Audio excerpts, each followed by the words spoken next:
இறைவனிடம் கையேந்துங்கள், அவன் இல்லை என்று சொல்லுவதில்லை. பொறுமையுடன் கேட்டு பாருங்கள், அவன் பொக்கிஷத்தை மூடுவதில்லை.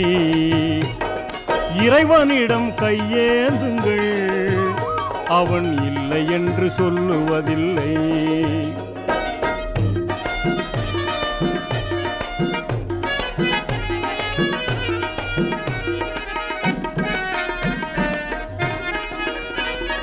இல்லை என்று சொல்லும் மனம் இல்லாதவன், ஈடு இணை இல்லாத கருணை உள்ளவன், இன்னல் பட்டு எழும் குரலை கேட்கின்றவன், எண்ணங்களை இதயங்களை பார்க்கின்றவன். இறைவனிடம் கையேந்துங்கள், அவன் இல்லை என்று சொல்லுவதில்லை.